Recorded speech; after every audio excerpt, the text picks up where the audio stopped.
Bonjour à tous, il est 12h30 dans la région du Cavalier et partout en Côte d'Ivoire. Merci de suivre le temps d'information sur RTI2. Au sommaire de l'actualité, il fait la différence de par son abnégation au travail, malgré son handicap. Mohamed Barro, âgé de 26 ans, est un modèle de réussite pour plusieurs jeunes qui s'apitoient sur leur sort. Et puis au Pakistan, selon des médias locaux, au moins 52 personnes ont été tuées et plus de 50 autres blessées ce vendredi 29 septembre lors d'un attentat suicide perpétré contre un rassemblement religieux. Encore merci à vous d'être en notre compagnie sur RTI2. Aujourd'hui, nous allons à la rencontre de Mohamed Barro, un jeune unijambiste âgé de 26 ans. Malgré son handicap, il est garagiste et emploie au moins 4 personnes.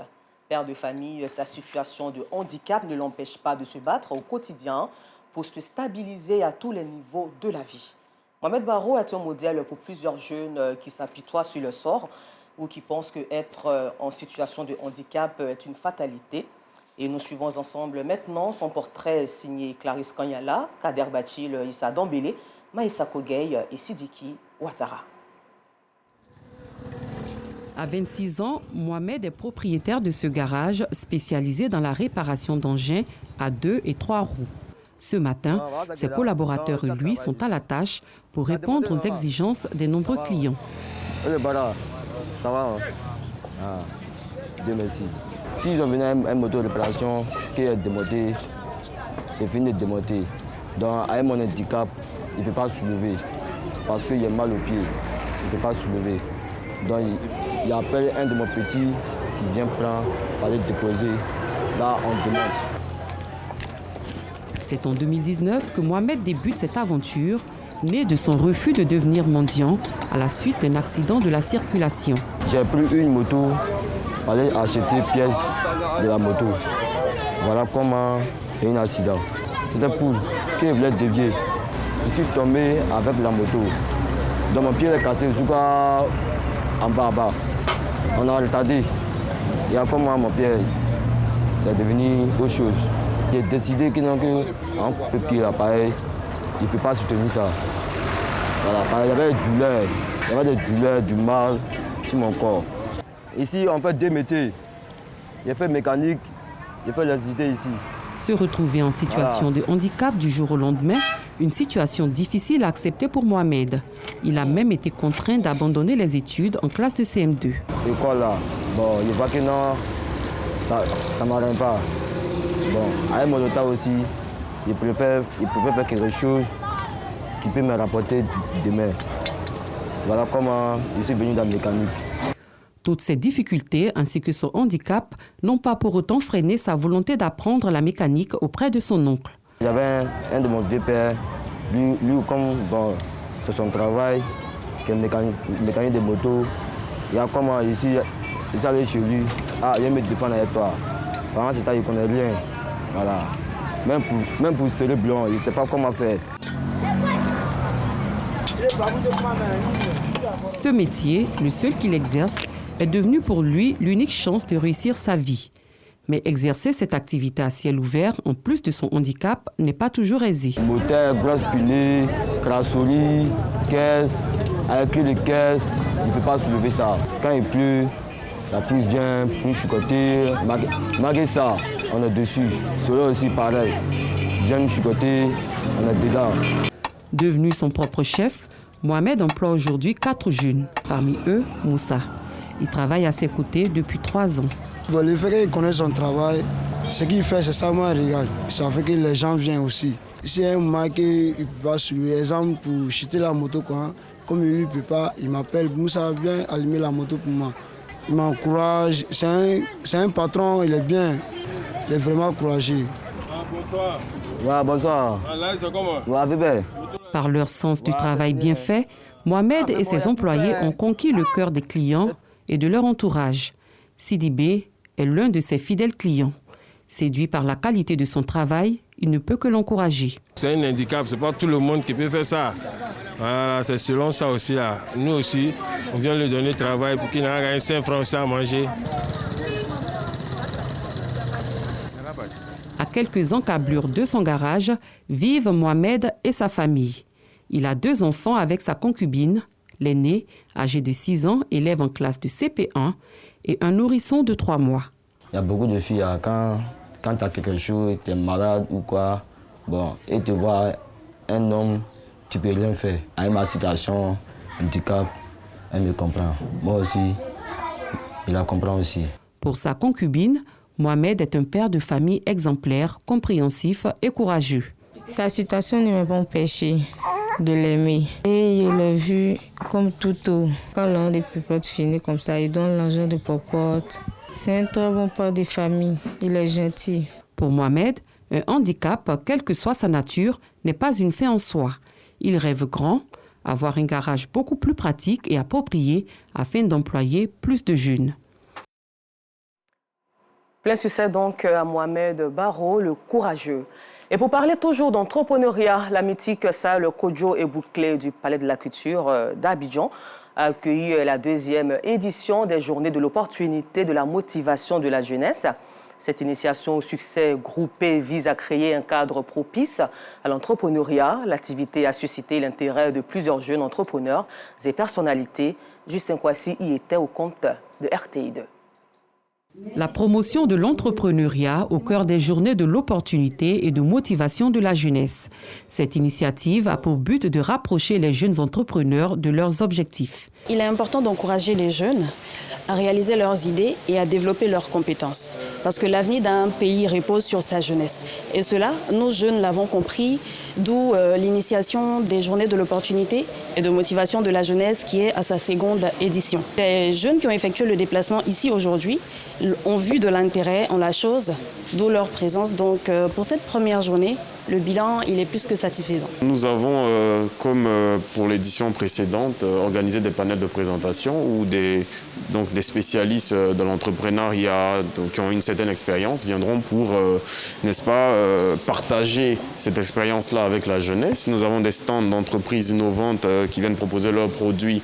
Nous avons des recruteurs qui sont là pour donner la possibilité à ces jeunes-là qui sont à la recherche d'emploi, donc de bénéficier de ce réseau-là pour avoir un emploi.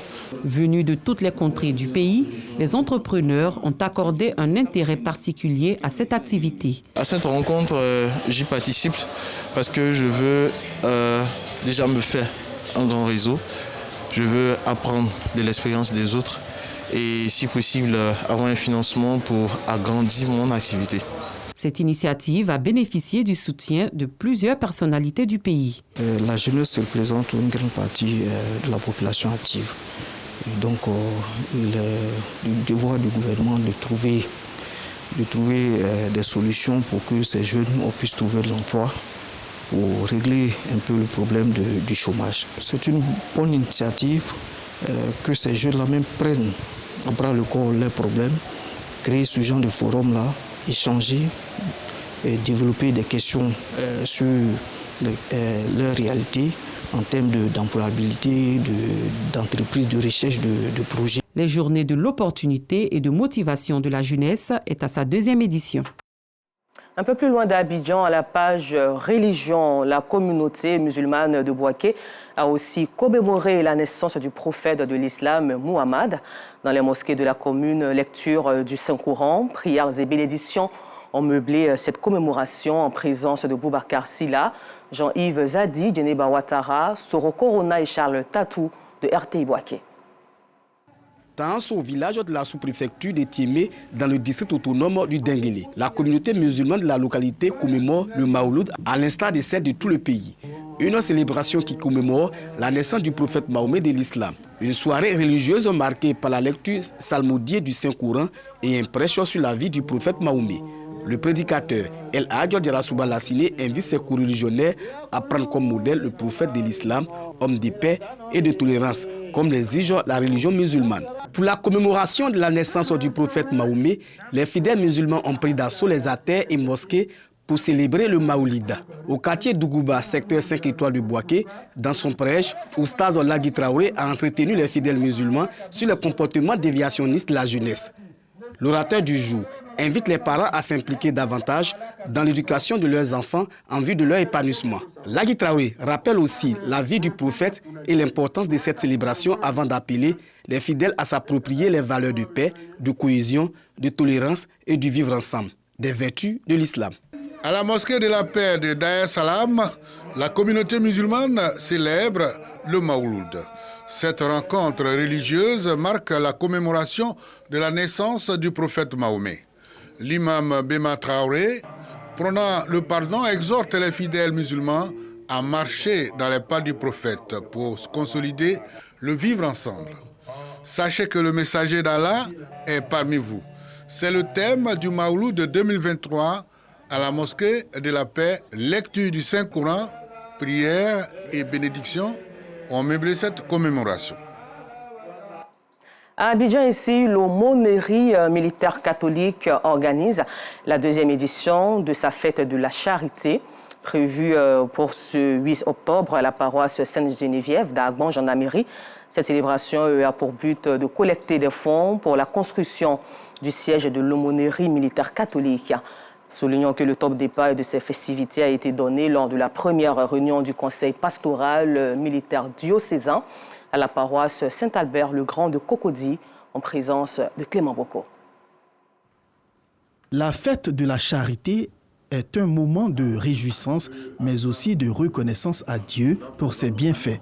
Pour les militaires et paramilitaires réunis au sein de l'aumônerie militaire catholique diocèse d'Abidjan, il s'agit de mieux se structurer afin de répondre aux attentes d'écoute et d'encadrement spirituel des corps habillés. C'est composé de plusieurs fraternités et ces fraternités militaires sont établies sur les différentes paroisses du diocèse d'Abidjan. La fête de charité, c'est la 2e édition. Le seul but, c'est mettre en place, déjà nous avons débuté, le siège de l'aumônerie militaire du diocèse d'Abidjan. Nous avons des militaires aujourd'hui qui sont dépressifs, ils ont besoin d'écoute. Nous, aumôniers, serons là pour les écouter. Et pour ce faire, il nous faut un siège. Et ce siège-là, il est en construction à Agban-Gendarmerie. Nous attendons le soutien de tous et l'aide de tous pour que nous puissions ensemble dire merci à Dieu. Et tout ce que nous faisons, c'est pour sa seule gloire. Avec la construction de son siège, l'aumônerie militaire entend jouer pleinement son rôle. Il est chrétien, il a sa façon à lui de trouver Jésus dans l'exercice de sa fonction. Donc l'aumônerie a pour but de donner l'assistance nécessaire à tous ces chrétiens qui ont besoin d'être accompagnés, de vivre leur foi dans le milieu dans lequel ils exercent. En Côte d'Ivoire, il existe 4 aumôneries militaires. L'aumônerie militaire musulmane, l'aumônerie militaire protestante et évangélique, l'aumônerie militaire des religions révélées d'Afrique et l'aumônerie militaire catholique. Et pour parler de paix et de cohésion sociale, le complexe sportif de la commune de Yopougon a accueilli tout récemment la finale de la première édition du tournoi de l'amitié sino-ivoirien. La finale dans cette catégorie a été remportée par le FC Rocher.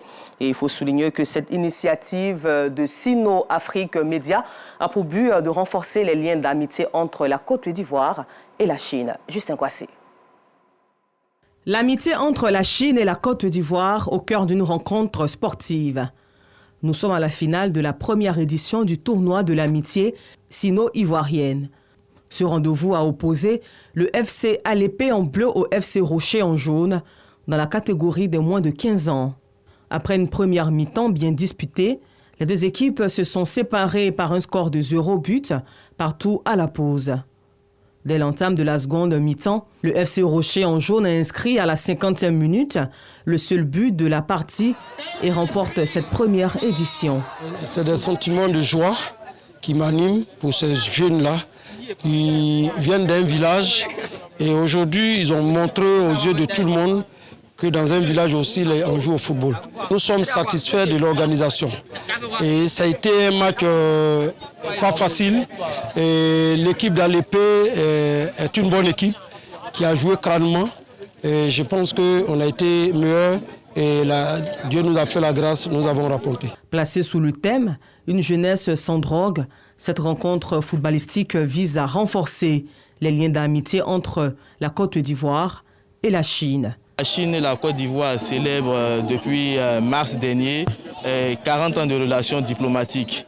Et pour aller au-delà de la collaboration diplomatique et dans le cadre des infrastructures, nous avons décidé d'organiser cette compétition pour aussi promouvoir la coopération dans le domaine du sport. Ce qu'on retient, c'est une satisfaction totale. On a vu un très beau football produit par nos différents participants et on souhaiterait pérenniser cette activité pour les années à venir. À travers cette activité, que sortent des talents qui pourront aussi aller exceller en Chine. La finale de U15 a été précédée de celle de U13, remportée par le Zoutas Academy. Et pour terminer ce temps d'information, sachez qu'au sud-ouest du Pakistan, selon des médias locaux, au moins 52 personnes ont été tuées et plus de 50 autres blessées ce vendredi 29 septembre lors d'un attentat suicide perpétré contre un rassemblement religieux. Encore merci à vous de nous avoir suivis et bonne suite de programme sur RTI2, la chaîne la plus proche des populations.